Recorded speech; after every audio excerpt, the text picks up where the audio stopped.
इस चैनल के द्वारा भारतीय रेलवे ग्रुप डी परीक्षा को ध्यान में रखते हुए पिछले वर्षों में पूछे गए गणित के सवालों की प्रैक्टिस कराई जाती है। इस वीडियो में हम साधारण ब्याज के एक प्रश्न पर चर्चा करेंगे, क्योंकि आपसे हमने पूछा था कि किस टॉपिक पर आपको वीडियो चाहिए, तो आपने साधारण ब्याज और चक्रवृद्धि ब्याज बोला था।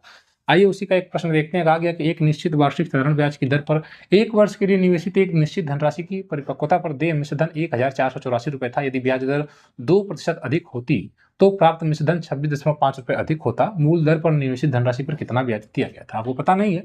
प्रिंसिपल मान लीजिए आपने 100% लिया, या प्रिंसिपल अमाउंट आपका 100 रुपये है, ठीक है सर, 100 यूनिट है मान लीजिए। हम इसको बड़ी आसानी से सवालों को लगाएंगे, देखिएगा। अगर आपका प्रतिशत का कॉन्सेप्ट मतलब आपने सॉल्व कर रखा है प्रतिशत के सवालों को, तो निश्चित ही आप आसानी से ऐसे सवालों को भी लगा लेंगे। आपका प्रतिशत का कॉन्सेप्ट बिल्कुल स्ट्रांग होना चाहिए।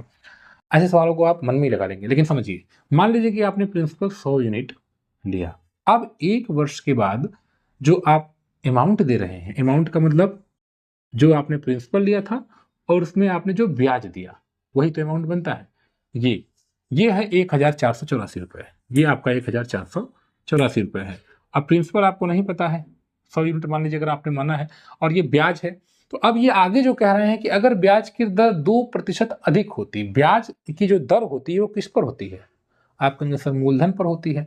तो अगर वो 2% अधिक होती तो जो मिश्रधन है, जो हमारा ये मिश्रधन, अगर ये ब्याज की दर 2% में बढ़ाता तो ये मिश्रधन भी बढ़ जाता। कितना? 26.5 रुपये। 26.5 रुपये बढ़ जाता।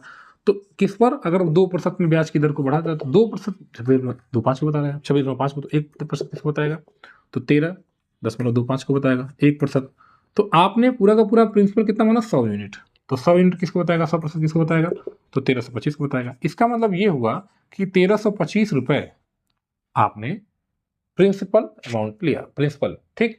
तो 1325 अगर प्रिंसिपल हो जाएगा और 1484 आप अमाउंट दे रहे हैं, तो ब्याज आपने कितना चुकाया होगा? घटा दीजिए। 14 में से 5 गया 9, 7 में से 5 2 गया 5, और 4 में से 3 गया 1, यानी कि आपने 159 रुपये ब्याज चुकाए थे। तो आपने देखा कितनी आसानी से इस सवाल को हमने लगा दिया। आप इसको ऐसे भी लगा सकते हैं कि 2% बराबर 26.5 के, तो 1% बराबर 13.25 के, 100% बराबर 1325 के। तो आपका 1325 रुपये प्रिंसिपल है और अमाउंट आपका है 1484। आसानी से घटा लेंगे मन में ही, 159 आ जाएगा। तो कलम कापी छूने की भी जरूरत नहीं है, ऐसे आप इस सवाल को लगा देंगे। रेलवे की तैयारी करते हैं तो इस चैनल को सब्सक्राइब करें। धन्यवाद।